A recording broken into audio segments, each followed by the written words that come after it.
Here we go into the big ban phase of game number 2 of Samsung versus MVP. MVP on the blue side, as you said, going to start off with their bans. See how they choose to start this off. I feel like it's very easy to predict Samsung's. Yeah. But basically, the blue side of every pick ban phase is really the part that you have to pay attention to, because I feel like that is the one that really dictates how the draft can unfold. There's always the people that try to say, hey, we have a counter for Camille. Yeah. Or, hey, we can counter Rengar in the jungle. Or, oh, yeah, let's try giving LeBlanc. But every single time that happens, they lose. So I think at this point, we've gotten past the early stages where players are like, well, maybe this works, because now they've realized that it doesn't work, and that it's better to just ban it out. LeBlanc getting banned again. And with Ryze being banned away from Crown, that does put a few mid lane picks, a few matchups we could end up seeing, and maybe they'll dedicate another mid lane ban, actually. This coach doesn't seem too sure about that. He's like, I don't know. I don't know about that. I wonder what the last ban is. What do you think it Warwick. is? Warwick? Oh, close. Another beast. Yeah, there's the Rengar ban. So Malzahar, first pick, probably for MVP, as has been the tradition of LCK. Yeah. Yeah, there it is. It's locked in. It's just too good of a support, too good of a flex pick, too. You got to go with that first. Very strong pick to go first on the blue side. Samsung Galaxy mixing it up a little bit, maybe with the Jhin pick here. Ashe is banned away. And this could open up some interesting stuff. We might actually get to see a Caitlyn game for once. Although Varus is still a possibility on the blue side. Yeah, you got to point towards the 80 carry player swap as well. Ruler coming in, maybe he feels more comfortable on Jhin rather than Varus. Give him the Jhin here. Kha'Zix locked in, and MVP highlighting Elise. So already their composition has a lot of pick potential. Huh. MVP highlighting a Renekton, but if they're going to pick a top laner with Sion still being left open, they might just pick it. That has been something that Ed has shown a liking to, this LCK. Seems to be the only top laner that likes it as much as he does. Seems to do quite well into some of the meta top lanes. Ian just trolling a bit with some of those earlier hovers. We haven't seen too much hover trolling in LCK so far, but Ian will do it. And here comes the Zyra. Zyra does get locked in, so Jhin Zyra for Samsung Galaxy in the bot lane. And now we're going to enter into the second part of the ban phase. Now, I wouldn't be surprised if Samsung Galaxy actually just ban away Varus and maybe even Caitlyn, and that forces Maha onto an Ezreal. Although Ezreal might have the option of just going Iceborne Gauntlet, because they do have a Kha'Zix and a Jhin. So the Iceborne Gauntlet's armor would be beneficial there, although we haven't yet seen what is going to be the mid and top for Samsung Galaxy. Heading on over to MVP's side, we'll see what they want to try to ban out here. Well, Crown's Orianna was really scary in that last game, so it doesn't surprise me that they ban it out this time. So they do ban out the Ori, because Samsung Galaxy does have the counter pick, so they would be able to last pick Orianna if they so pleased. And now Misfortune. Interesting, so they were giving MVP credit to flex the Malzahar to mid lane. Ian does like to play Malz. And looks like Maokai being hovered for MVP, so they banned that away. A couple of picks are still left open here. We could see Corki again. We could see the Talia. Talia being hovered right now. Not a bad pick by any means. Feel like either Talia, Corki, or Cassiopeia are basically the only options that remain for Samsung anyway. Feel like here is going to be Caitlyn or Ezreal. It's one of the two, but with Talia being picked, or Talia being picked, more likely to see Caitlyn. There it goes. Maha gonna pick his own champion there as Caitlyn. Now they just need that mid laner. Is it going to be Ahri? This is a champion Ian likes a lot. Wouldn't have expected to see it in LCK Spring. Ooh, gave him the little massage and said, "You got this. You got this. You got it, Ahri." All right. Now Samsung Galaxy hovering Shen. Shen is interesting. Shen is interesting, opens up a lot of potential for 5-man plays in bottom with the stand united onto Crown's Talia as she goes for a Weaver's Wall. Definitely very chaotic. Also offers a big shield for whoever's being focused. You were talking about the pick potential. And now you add Ahri into the mix. You add whoever gets charged by Scion or Cocooned or Nether Grasped. It's a pretty good pick. We don't see it too often, but I like it here. Not so bad. A lot of damage, though, for Team MVP. So if it is just an isolated lockdown from Max, I don't think that Cuvée Stand United will be able to save him, but in later stages, it probably will play a key role. Now we're about to go into the game. MVP with a little bit of an unconventional team composition with the Scion and the Ahri. Very cookie cutter, though. Obviously, they do go into the extreme of pick, but we're going to have to see how Samsung Galaxy plays. Samsung Galaxy with their Worlds roster lineup and with an ultra-coordinated team comp, we could see a lot of cute plays happen in bot lane. Yeah, definitely could happen, and it's going to be up to MVP to make something happen once again with the Scion pick, with the Ahri that we don't get to see too often. Really have to see some outplaying from MVP this time around on the blue side. You can see the Samsung roster that Ellis was talking about here, all lined up and ready to go as we get ready to enter game number 2 of Samsung Galaxy Con versus MVP. Let us do that right now. Let's jump into game number 2 and go into Summoner's Rift.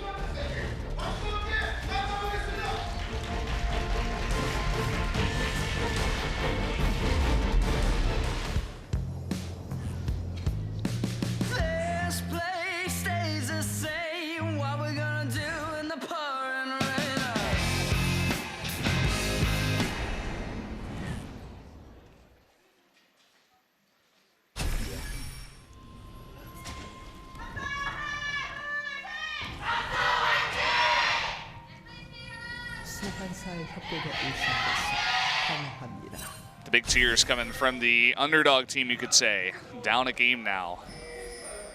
And here we are, beginning to start out game number 2. Everybody fanning out, as is kind of the norm for LCK nowadays. Crown just trying to get a peek onto Ian. And everyone, yeah, just fanning out, not willing to take too many risks. Basically, the key to watch for this game is when Cuvée and Crown hit level 6. That's when we're probably going to have Mario Party in bot lane. Bit of a clown fiesta this could turn into. And I like it. I mean, you have this many globals. You can get all over the map. And just as picks themselves, they're not too bad for what they're going up against. And we are going to have the red start for the Kazakhs of Samsung and the blue start for Elise as we do begin this game. We have Crown pushing the wave into Ian. And no poking happening, level 1. That doesn't really matter so much. Basically, the job for Ian is to find a way to resist Crown's wave clear in this matchup. Ahri not really going to be able to do too much, at least not until level 4 or so in the isolated 1v1. I'm just excited that we get to see something that's not Ashe versus Varus in the bot lane, or just in this game once again. We've had Ashe versus Varus like 6 times in a row or something ridiculous like that. And now we finally get to see Jhin versus Caitlyn, 2 unique picks. they used to actually be the big two. Around the Worlds Patch, Kespa Cup, it was Jin and Caitlyn every single game, and then Ash and Varus, they were the new couple in town. Ooh, nice charm landed, and here comes Elise. The flash cocoon does miss, and Crown gets away with his own flash. Crown having to blow both of his summoners there, though, so a win nonetheless for Team MVP as Beyond moves into his right side jungle, and they know right now that Ambition is on the right-hand side too, but gonna be unable to do anything in bottom lane, putting by the position, although in the 2v2.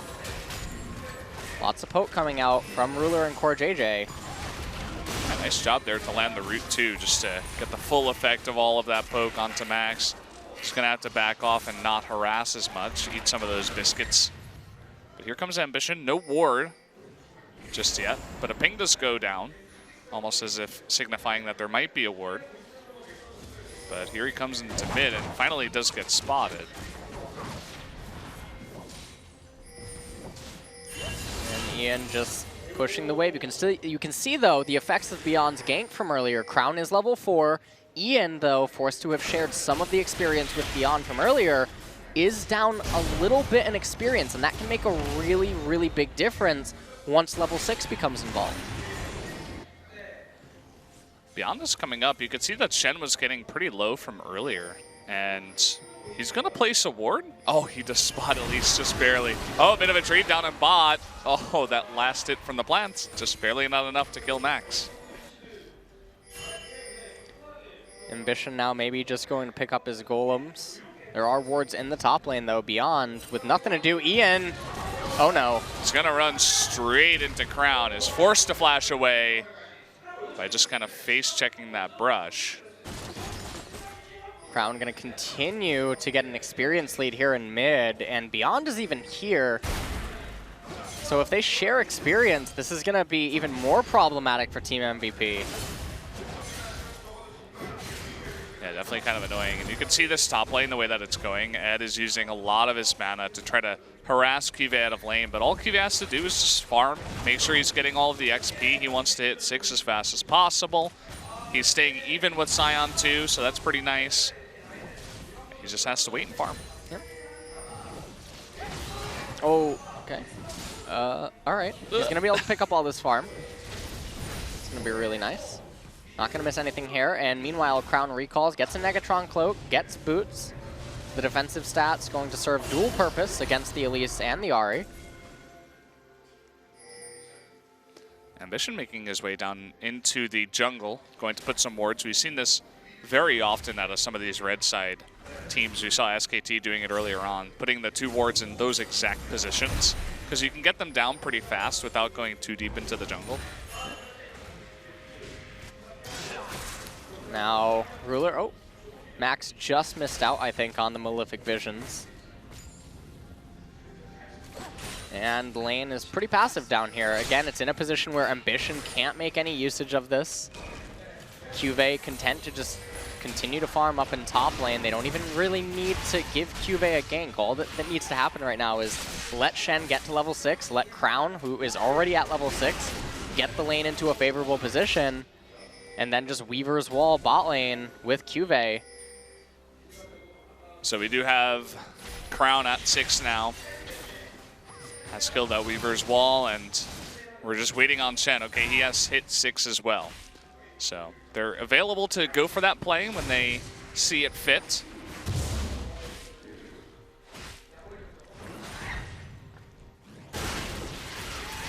Alrighty. So Scuttle Crab taken away. Oh, Beyond. Okay. Just checks the brush. Loses a ward, but it's a lot better than losing his life. To survive. And you can see a lot of the vision denial on the bot side of the jungle, and also just the vision that they get from those deep wards too. They have full tabs on everything that's going down in the bottom half of the map right now, whereas MVP really don't. They have that one ward in the brush to the left of the Drake, but that's about it. Oh, here's the Weaver's Wall. Coming on in, and Ma's forced to flash over, but he gets rooted. Does Max, and first blood going over to Samsung. Yep, first blood for Samsung Galaxy. Maha now under a lot of pressure, has to be really careful. Ruler and Core JJ have to be approaching 6. Can't quite see their experience bar yet, but also remember that Cube's ultimate's available. So Maha intelligently does choose to back up. Gonna take a lot of turret damage right now, though, and even though CoreJJ is zoning by himself in between the two towers, doesn't really matter because he's not actually by himself. Shen's there in spirit. He's united as one with CoreJJ eventually. Look at the amount of damage that they got down on this turret. They might just choose to back up, though. Never mind, they land the Snare curtain call. Yeah, there's the curtain call. Oh, and the last auto attack from CoreJJ gets the kill, and they use the rest of curtain call to actually clear the wave instead of even hitting onto Max because they want this turret so badly, and they're not gonna get it actually. Yeah, they're not gonna get it. And I'm wondering if they're intentionally doing this to extend the lane and create basically a false safety for MVP, but I think MVP are smart enough to realize that it's not really a false safety. But anyways, taking a look at this Weaver's Wall, perfect timing on it. Maha tries to flash away. Max, however, not as fortunate. Getting rooted at exactly the wrong time, trying to get in front and save his teammate. Did not have the flash, it looks like, anyway, so he's not able to get away. Didn't have to use the Shen ultimate either. Teleport going to be available, though, for Ed. So he would be able to join the fray in bot lane if any shenanigans end up being created by Samsung. However, I wouldn't expect to see it until Weaver's Wall and Curtain Call are available again. And they're on the way. They're already halfway off their cooldown. So they do have another opportunity here in just a bit. Look at the lack of vision. Oh boy, that was actually a really good shot by the Observer to show that there's absolutely no vision on the side of MVP in their entire red side jungle. Here we go. Maha and Max are sniffing this out, though, even without vision. Ambition doing a very good job at getting deep wards. Now Crown and Ambition are just waiting. They're waiting for Max to maybe try and come and clear out the vision, or they're waiting for Beyond. Ruler picks up first blood of the game. Also important to note that he did go Yumo's Ghostblade. So that also might signify that Samsung Galaxy is going to put Ruler in mid lane following this Mountain Drake, and then you can use the Yumu's Ghostblade not only just because MVP has a lot of squishies on their team comp, but also to move Jhin in and out of river to cast the Curtain Call in top or bot lane. Here comes Zari. Needs to see something happen, but he's not going to land the charm. There goes the Nether Grasp on the Crown, but the Stand United coming in, and there's way too many members of Samsung here. Now can he land that Curtain Call? He does get to, and that's going to be enough. 2 members of MVP now go down. Does anyone else want to come in here? It looks like it's going to be blocked by the Weaver's Wall, but Samsung is going to come in anyway, dodging that stun with the wall, and double kill going over to Jhin. That's a 3-for-0 now, going over to Samsung.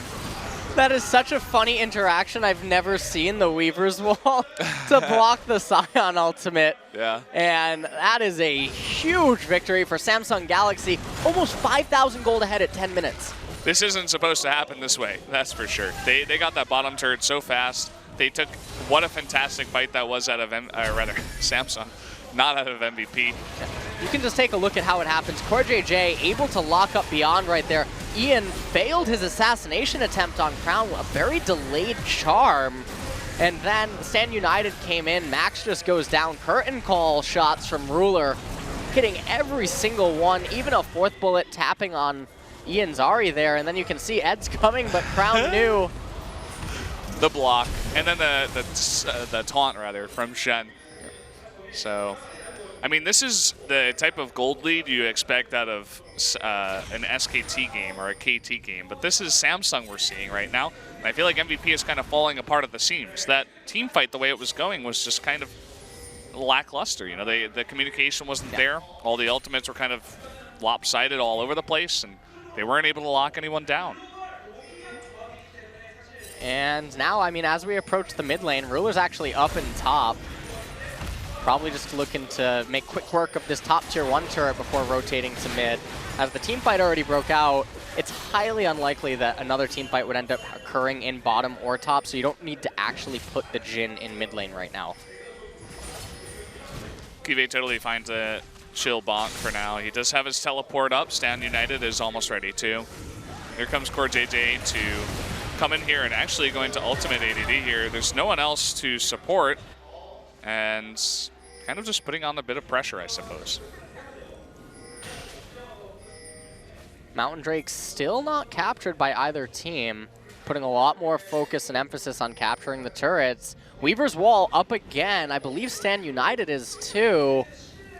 Ed might just get locked up here. Yeah, looks like it. There's the Weaver's Wall coming on in. He does not take it because he doesn't need to. Going to take him down. There is the Nether Grasp, though, onto Ambition. Going to follow up with that kill. Here comes Ian looking for the assassination. Does land the charm. There's the Stand United. It's not enough. And Ian is finally going to get a kill on that Ahri. Yep. Ian coming up, able to salvage that to a certain degree. Actually, a really intelligent decision by Cube to hold the Stand United for a more important time, not just blowing it on trying to save Ambition, but unfortunately, Ruler still went down anyway. It was almost enough, but once he got hit by that charm, it was essentially lights out. You can't get hit by the charm. If he dodges the charm, then maybe he survives with the Stand United. Now they teleport Cube up to top lane. They're just going to leave him here now. Ed still retains his teleport, so you can see the Beaver's Wall came in here, but Ed took a little bit longer to die than I think that they would have liked. Max able to get into position for that Nether Grasp. Perhaps. And at this point, Ian coming up from River, you can see this. Yeah, once the charm lands, it's just too much. So there you have it. Maybe if the Weaver's Wall was slightly further back, he could have zoned out Max from using the Nether Grasp. Yeah. If the Weaver's Wall had been positioned a little bit differently, that could have gone a lot better. And everyone would have been able to get out, and that probably would have ended up resulting in the capture of a top tier 1 turret for Samsung. Yeah. But nonetheless, here they are now at Mountain Drake. They're going to pick this up, and after they pick this up, they're going to thank Ian for handing them a wave back bottom. Yeah. Hey, don't get us wrong when we were talking about that fight. Samsung is still very far ahead, 4,000 gold, and now a Mountain Drake, and still looking for another fight here. Not going to find anyone as MVP just backs away towards the top side of the map. Looking to push in mid. Wouldn't be surprised if Ruler just calls down the curtain call on the cannon wave. Don't want to do it on that wave. It's not quite as durable. Just to try to open up that lane. Actually, a bit of damage from Cuvée on the Shen going on to Ad on the Scion. Just from the auto attacks and the Sunfire Cape is enough to take those trades. And the problem up there that Ed is having is that Shen is able to just itemize straight into the Sunfire Cape, whereas Ed has to itemize Hybrid to deal with Shen's mixed damage, but also so that he doesn't just get instantly blown up in the team fights. A heavy task to take on his shoulders, and he's forced to back off, so Cuvée will get another tower for Samsung and secure that lead. Oh, look at that! Coming on in, the Deadly Flourish. Can he land it? Oh, that last hit, and he does get it. Actually, Max on Malzahar kind of standing still, does let him go down.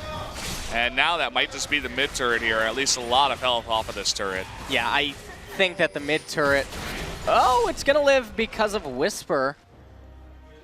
Jin having to reload temporarily, so no more bullets to raise that turret with. Does Ed know that Cube's here? Oh, Bomby Cinder didn't even stop him. So, yeah. apparently not close enough to Cube to stop the recall. And now everyone from Samsung Galaxy recalling. And at this point, they're just looking to probably continue to group up in mid lane and try to raise that tier 1 turret. And then maybe take an opportunistic Rift Herald, as there is still about 3 minutes until it disappears. Could drop that one onto Ambition, allow him to do a bit more damage, or maybe give it to Shen. We'll have to wait and see what they do want to do, but that will be the only objective available after they do get that turret, because it's going to be hard to push any of the tier 2s right now. And actually, Jin is going to go back once again, so perhaps enough for that Infinity Edge. Yeah, he does have the Infinity Edge. So a huge spike for him right now. Caitlyn doesn't even have one core item. That's unbelievable. He's so far ahead. He's 5-1-2, and he's up on farm on the Caitlyn at 146. Caitlyn not really doing too much right now. Essentially Kmart. Yeah. And You can see the first game that we had in this series, I think it ended at like 7-4 in kills, something like that, or that's what it was right at the end. Hold that thought. Here comes another Reaver's Wall. It's just going to barely block in Max. And here comes the curtain call as the follow-up. Not able to get the knock of his crown, but he does kill Elise somehow. Ad is in the back all alone. He's not going to be able to kill anyone here, but at least does zone the rest of the team away from crown. Yep. Oh, and they're getting a lot of poke off onto Core JJ. Ambition has already made the decision to start farming his Wraiths, and meanwhile, Cube getting a pretty decent chunk of damage on top tier 2 turret. He does have that Mountain Drake, so there is the added true damage. Trying to land something here, slow down Ad, but not quite able to. You can see that turret is at about 1/3 health, so that's an incredible amount of damage. And they force people to go up to that top turret. They rotate into mid. I'm not sure if they're going to be able to get this. They're going to try to go on to Ad. Maybe a bit of a mistake. Ambition almost going down. Does survive. Underestimating how tanky Ed is on that Scion. Not a champion you probably get to practice against that often either. So there is a little bit of an advantage in that sense for MVP. And it looks like Beyond is actually going to go into Proto Belt as his second item, so he's not going to take on a tanky role. And here we have a counter push coming out of MVP, trying to get onto this turret. But Shen is coming from the left side. They do identify that he is, so they are going to just back off, do not want to get engaged upon. Right now, Maha still hasn't recalled yet. You have to wonder, how far away is he from his first item? And then the question is do you really get Infinity Edge right now? Oh boy, look at that. The knock up onto Ian. They are going to get the follow-up kill onto Shen, but Ad coming in from behind with that teleport is just going to be burned down. Maybe a bit of an opportunistic teleport there. Not enough damage to kill Core JJ. Using his teleport and losing his life as well. And now Ruler just going to pick up some farm in mid lane. Beyond even going to be forced to take the red buff. This is a situation where ideally you would have put it on Maha. And, you know, a moment ago I was saying that I'm not even sure if Maha should get Infinity Edge here. And I say that because teamfights are happening so frequently that the Runon's Hurricane might be able to provide more impact than an Infinity Edge right now. She's still farming in the mid lane. She still has not gone back. It looks like maybe she just did. But let's take a look at this replay. You can watch the knock up onto Ian. So Ian got knocked up, he got rooted, they were able to take him down. Now, via the Nethergrass, they did secure a kill right there, but then Ed teleports in needlessly, and he just goes down immediately. There was absolutely no chance for MVP to follow up on that teleport. Yeah, so exactly. I'm not sure why it wasn't canceled. It was very, I wouldn't call it desperate, but he was trying to force it. You know, he saw the ward, he saw the opportunity, and he's like, maybe I could be the hero. Here I come in from behind, but it ends up being one of those embarrassing plays where it's like, I went a little bit too far. But we can forgive him. His Scion play has been quite spectacular in some of the other games we've seen him play it. Absolutely. And meanwhile, Cube actually almost at the Titanic Hydra. Does have the Tiamat. And his itemization has been pretty straightforward. Ambition just picked up the Maw. Now he's not going to be blown up anymore by Ian and Beyond's combos. And it does seem like it is the Runon's Hurricane first for Maha. So accurately assessing the situation, does realize that, hey, I don't actually need the passive from Infinity Edge right now. I need the multi-auto attacks. I need the AoE and the attack speed. It's a cool idea. Good that he's able to identify that on the fly. And now look at this. There's no vision around Baron here except for that Scuttle Crab that was killed. So a nice job by MVP to get that ahead of time. But they don't really have too many wards outside of that. A little bit of fighting around the Baron vision. Now, MVP aren't in a position to actually get it, but Samsung is. And that's mostly because of the Mountain Drake, giving them that added true damage to the Baron. Enables them to shred it that much quicker. Oh, the charge coming in. He is going to swing wide. Not going to catch Ruler this time around. trying to make something happen. But Samsung has been good about avoiding these picks. We talked a lot about the composition from MVP, very opportunistic. They're trying to find big picks. But as long as Samsung can avoid them, their composition is more solid outside of that. Ooh, Crown getting a little bit of damage down onto Maha. Okay. And here we go, coming on in. Ian trying to support Max here. And Max, can he actually get away? Nope, the taunt is going to be enough, and down goes Beyond almost. He's going to repel back down, and the double kill going over to Shen, our tank in the top lane. Cuvée doing a nice job for his team so far. Now it looks like Samsung Galaxy have turned their attention to the Baron. This serves two purposes. MVP can't actually come in to contest this. If they do, Samsung Galaxy gonna get a 2-for-1, much like SK Telecom from earlier. Yeah, not able to get that. CoreJJ may go down, but no, it's going to be a taunt onto Ed, and he goes down instead, and all CoreJJ has to do is run away. So they get the Baron, an extra kill, and a bit of desperation from MVP at this point. MVP fortunate actually not to have lost Ian and Maha, or maybe they will. Oh, okay. Didn't have the vision there, just barely. And so now they've set their eyes on mid lane. And what Cuvée did do, even though he didn't taunt Ian, was he did delay the recall. And Ian doesn't have the Baron enhanced recall, so takes a little bit while longer to get back into base, regenerate, and back onto the map. Cuvée has recalled now, picking up the locket. So itemizing for his team. Yeah. And Samsung hasn't been one of these teams in LCK Spring that has been just dominating and rolling some teams in their games, but tonight they are. It's 24 minutes into the game, and they're already about 11,000 gold ahead. This isn't standard, so really picking up their game. Maybe it's taken them a little bit to get things underway in the new season. They're looking more and more solid every time I see them here. This is their Worlds lineup, and now Cuvée in bottom lane with that Titanic Hydra able to push very quickly. And Samsung Galaxy might just rotate down to bottom after raising the mid-tier 2 turret. Beyond taking a lot of poke, and that's something that they can't afford to have happen right now, as he is one of their primary follow-up engagement tools. Well, they saved the bottom turret, but they do not save the middle turret. And they still have the push going down on bottom. So you see the rest of MVP struggling to fend off this Baron push to come on in and get a pick somewhere.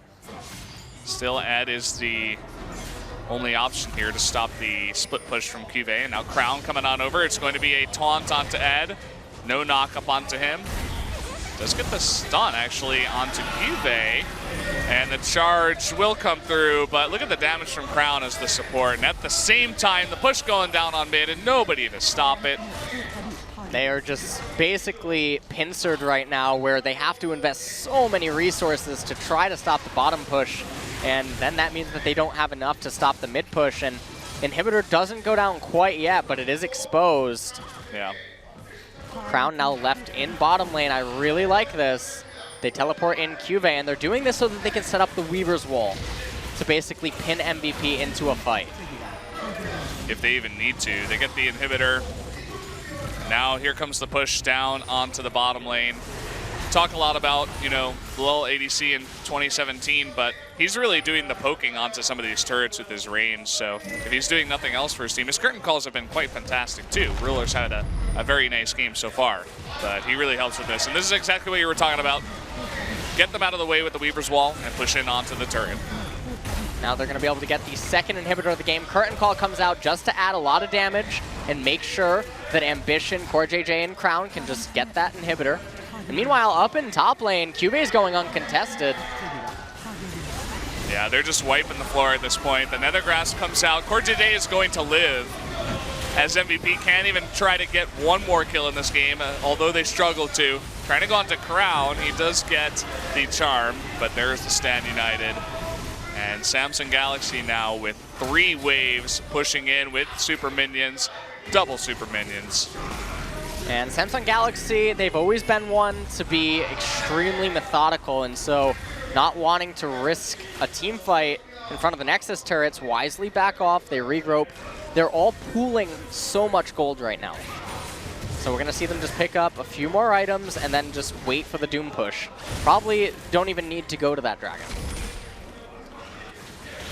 Yeah, certainly not going to wait for the Baron. With this many minions pushing in, pretty sure they can just end the game unless they want to be ultra safe, which we, I mean, we see sometimes, but I think in this case, when you're this far ahead, you don't need to do it. Crown's just going to pick up blue buff now. They might actually do it. Nope, never mind. They just moved right past it. Crown saw the Dragon. Yep. Crown just wanted to do a bit more rock surfing before the game ended. He's like, but I like playing Taliyah. This is fun. Well, MVP didn't put up much of a fight this time around. So his rock surfing time is going to end quite shortly. As Samsung beginning to push on in with all of their super minions. Probably going to be the end game push. Wouldn't be surprised to see a curtain call come out in a moment just to soften up a lot of the members of MVP. Yeah, waiting for these double super minions at bottom to begin pushing in, as well as the one at top. They do get the Nether Grasp onto Crown, but it's just not going to be enough. Even if he does go down, Ian gets wiped. There we go. Everybody on MVP is just going to get slaughtered. Ed is trying to make something work, but he will go down as well. And that is going to be game number 2 going over to Samsung, and they will take the 2-0 victory here against their match against MVP. Yep. Very, very clean and dominating second game number 2 from Samsung Galaxy. Ambition did really well this game. Much better than previous games where he's played for Samsung. And I thought Ruler was absolutely fantastic. His Jhin really put on a show. Yeah, we were talking about that during the draft phase. We were like, okay, this is interesting. No red side Varus. We've seen a lot of that.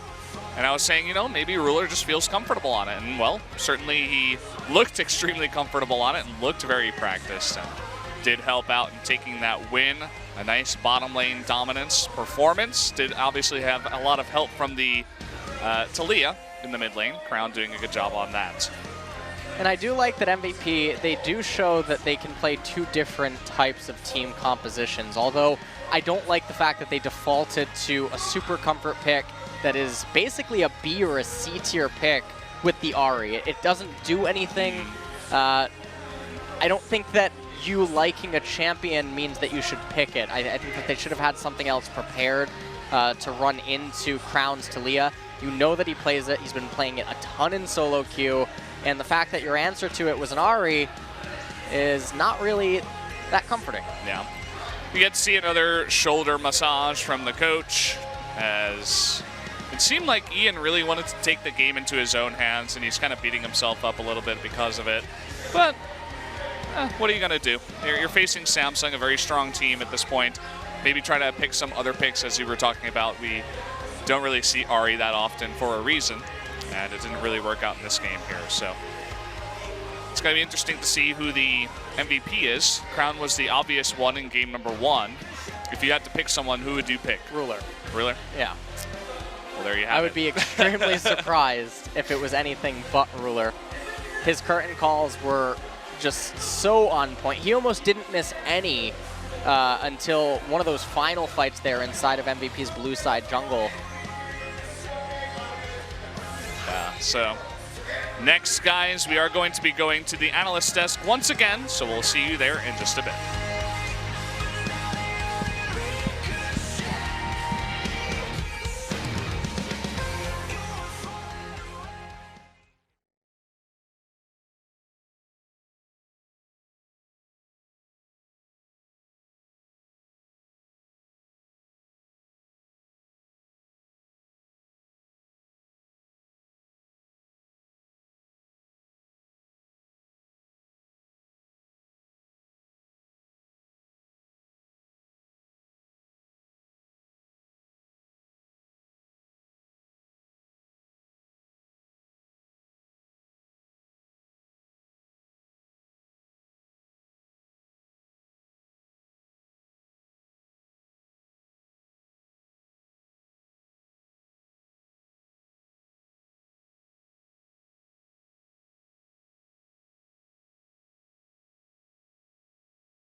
We are back here at the analyst desk to talk with our MVPs, to take a little look at what happened in that last game.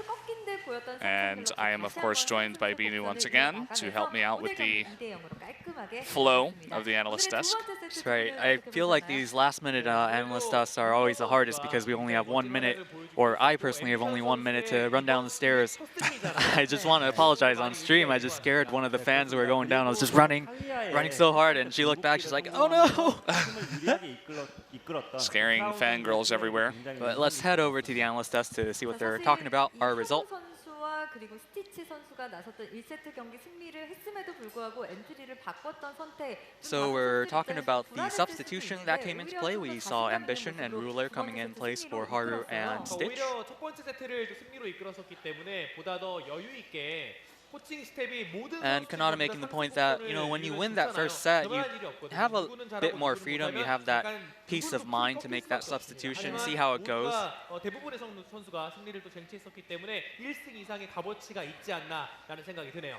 그렇습니다. And after winning the second set, after your substitutions, it's almost like a boost for the entire team because it gives confidence that you have some depth in your lineup. 네, 자 이렇게 해서 삼성갤럭시 압도적인 경기력으로 두 번째 세트까지 가져갔는데요. 두 번째 세트의 경기 결과 확인해 보겠습니다. So going over to our match summary for set 2. 자, 삼성갤럭시 초반 Let's see how this went down. One of our stomps. The graph should be off the charts. 11 towers to 0. And 62,000 gold to 44. Not a very close game here, guys. I'm looking at that Sion and Ari in the team composition, and you just have to feel for MVP Ian and Ed, who really wanted to play those champions. Well, Sion did the most damage, funnily enough. Surprising, actually. Maybe that comes from his passive. After he dies, he does a bit of damage.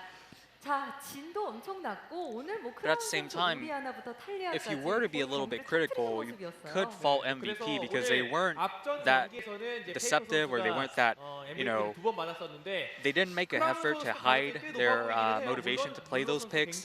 Maybe sometimes when you're playing in such a competitive environment, such as, you know, the Korean LCK, you might not want to tell everybody that you really want to play those picks.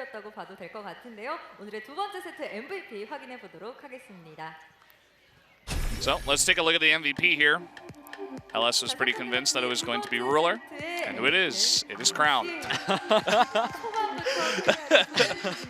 Looks like I fooled you. You know, I mean, he had a couple of nice Weaver's walls, so you got that. And he's doing a good job on the map, helping out his team. LS is not convinced. LS off camera, not too happy about this pick, but that means we will only get to talk to one person. It is going to be Crown. Solo interview.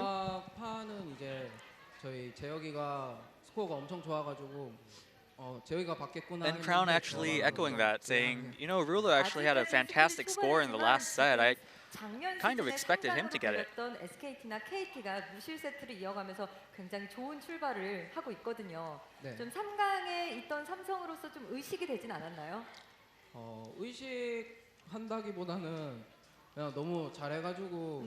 So going back to the league standings, talking about how SKT and KT are having such a good start right now to the league, and coming into the season, Samsung was kind of coupled with those other two teams as the big three. So Crown saying, you know, I'm not too conscious about their early success, although I'm more focused about what Samsung could do, what our team could do moving forward. 약간 도전자를 받아들이는 입장에서 거기에 대한 부담감은 없나요? 롤드컵 준우승 미드라이너인데. 부담감이 좀 많이 되더라고요. 이게 성적이 한번 나오니까 그 이후부터는 이제 뭔가 지켜내야 되는 그런 처음 느꼈거든요, 이런 거. Now Kanata asking, is there any added pressure that comes from having that title of, you know, runner-up to the World Championship? And Crown says there definitely is. Once you produce a result like that, you do have that sense, you do have that responsibility to protect your record and consolidate. 또 이번 시즌 보면 또 그것도 아닌 것 같아요. 그래서 그 대신에 이제 챔피언에 대한 숙련도는 굉장히 높은 것 같다라는 이야기가 많거든요. 그래서 한 챔프를 사용하기 위해서 얼마나 많은 연습을 하시는지 So Captain 얘기해 Jack 주실 수 saying 있나요? you're extremely proficient with your champion. So how much practice do you do? 솔직히 네. 설명하기 좀 힘들 것 같고 그냥 이제 솔로 랭크나 이제 팀 연습 네. 스크림에서 하다가 가끔 이제 확 느낌이 오거든요. And Crown says, well, I can't really quantify it in words, but whether it's solo queue, whether it's scrims, 이렇게 템트리를 가면 딱딱 맞겠다. at some point I get this feeling, I get this confidence that I'm ready with this champion. Whenever I'm using my skill shots, I get this feeling that after some point in time, they're going to hit. 빅토르의 모습을 많이 볼 수가 없습니다. 뭐 벤이 되는 것도 아닌데 본인이 생각하시기에 Speaking of Crown's signature champions, we're not seeing a lot of Victor these days. 뭐 이런 생각을 하는 것이 좀 궁금하네요. So Kanata asking him about his opinion on Victor. 하고 있는 상태고요.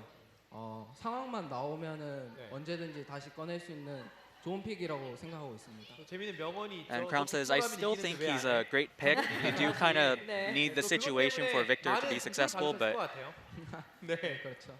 he definitely thinks it's a good pick. 들어가 보면 이 크라운 선수가 갖고 있는 부담감이나 또 이런 연습량이 1세트 오리아나에서 좀 폭발한 것이 아닌가 하는 생각이 들 정도로 굉장히 초반부터 좀 공격적인 움직임으로 풀어 나갔어요. 좀 중계진들의 Now we were a little bit skeptical, should I say, over the set 2 MVP, but he did have that explosive performance with Oriana in set 1.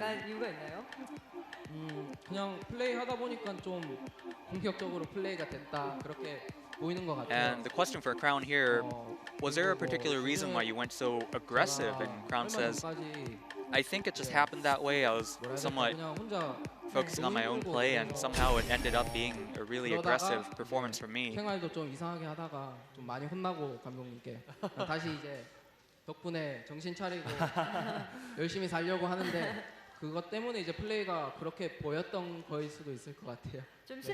At the tail end of that, I think he was referring to his coaching staff, but he got scolded sometimes for his mistakes, perhaps talking about being a little bit too aggressive, but saying that it was an important lesson. 그때는 갑자기 그냥 게임이 재미가 없었어요. 뭔가 그래가지고 뭐 하지 하다가 좀 많이 혼나고 그때 갑자기 이제 왜 그랬냐고 생각을 혼자 스스로 해보니까 갑자기 목표가 없어졌어요. 제가 살던 목표가. 그래서 새로운 목표를 가지고 지금은 열심히 행복하게 So coming into the season, Crown says, for a while, right before the season, I felt like I lost my sense of purpose. The game wasn't fun anymore, but after coming into this season, I'm actually playing pretty happily because I have a new goal, I have a new sight in mind. 부담감도 굉장히 심하실 테고 충분히 그럴 수 있다고 생각이 드네요. 뭐 그래도 이제 밖으로 더 벗어나지 않고 또 코칭 스텝이 또 바로 잡아주셨기 때문에 롤드컵 우승까지 그 다음 목표를 위해서 가시면 될 것 같습니다. 감사합니다. And Kanata asking maybe that next goal could be winning the World Championship this time. 것까지 좀 팬들에게 보여주신 것 같고요. 자, 두 번째 세트 얘기를 좀 해볼까요? 탈리아로 선취점부터 굉장히 좀 화려하게 가져갔잖아요. 그 전에 잠깐 첫 번째 질문을. So moving on to our second set.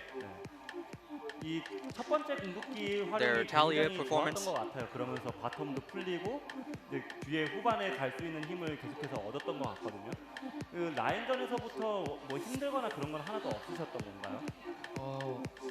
라인전 단계에서는 이제 앨리스가 갱킹 실패 후 그다음 이제 Crown saying, I feel like I got a lot of 백업 무빙을 한번 a 쳤었어요. big boost from the laning phase because of Elise's failed gank.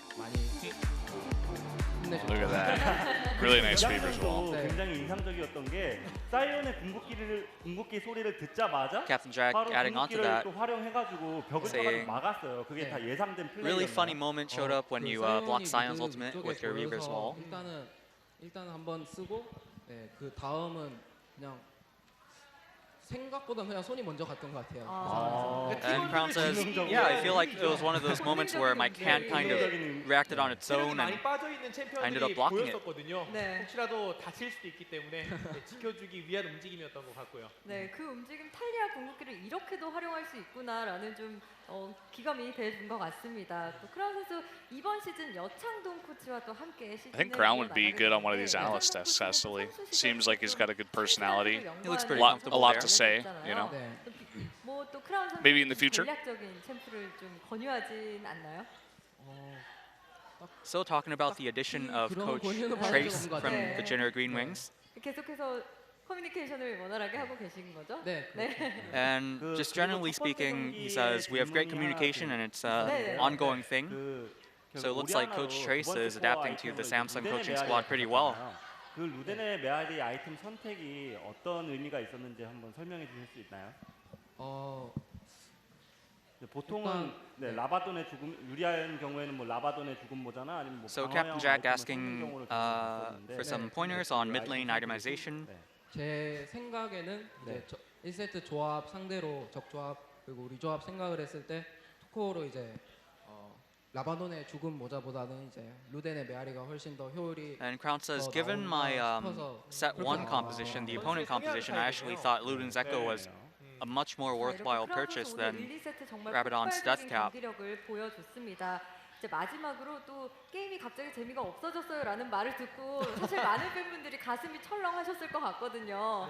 팬들에게 한 말씀 해주시죠. Now Crown gave the fans somewhat of a scare by saying he was temporarily bored of the game, but 하는 것도 재밌고 뭐 열심히 anything else you would like to say to the fans? 항상 일단 먼저 팬분들에게 말씀하기 전에 항상 제가 정신 못 차리고 힘들어할 때 정신 차리게 잡아주시는 감독님 그리고 코치님들한테 감사드리고 항상 응원해 주시는 팬분들도 감사하게 And Crown says, first of all, I'm working really hard, I'm playing happily, so I feel like I owe it to the fans. And he also adds that he would like to thank his coaching staff for always being there to keep him focused and motivated whenever he's struggling. So that is going to finish up the MVP interview. We did have 2 2-0s tonight, 2 fast ones. If it wasn't for that crazy long ref decision that we had in the first game, would have been an even shorter day. But either way, guys, that is going to finish it up for us here. We might have one more CG, okay. Let's see what it is going to be. Okay, the standings so far. And we see SK Telecom up at 3-0. No surprise there. KT Rolster just hasn't played their 3rd game. But more importantly, Samsung, they move up to 2-1, the only team to be 2-1 currently. And they move ahead all of the 1-1 teams there. Of course, I'm not sure if we're going to get a CG for this part, but a quick reminder that there's only one more day of LCK this week. We will have one more game tomorrow for Wednesday, but due to the Korean Lunar New Year, I believe, the Korean word for it is Harnae, we will have somewhat of a break during next week, so do check the official schedule. So what day will we be back on exactly? Do you know? I believe 100%? Thursday. Thursday? Okay. That makes sense. And of course, I'll be thrown over to OGN. We will have our next Spokecast on the next Sunday, if that is the case. You know what You know what I'm excited about? After the lunar break, we're going to have our first Jenner and BBQ Oliver game here at Nexon Arena. So are you ready to accept the chicken, Valdez? Yes, I am so ready, man. Hopefully they do bring that free chicken. I hope they do. I hope it wasn't just a first game thing. I need to jump on the chicken train. I want to become an Oliver myself. Eat some of that barbecue. So this was Captain Jack's first day on the analyst desk. That's right. So he, of course, they are available through the Sto TV Korean cast. Yeah, they have that rotation system going on. That they do. He had to inherit the mic with the tape. I do not envy him. Kanata, maybe the veteran caster, gets the one without the tape. So, and looks like we're ready to close now. Okay, so that's going to be doing it for us, guys. Thank you for staying up so late to watch once again, and we'll see you next time here on the broadcast.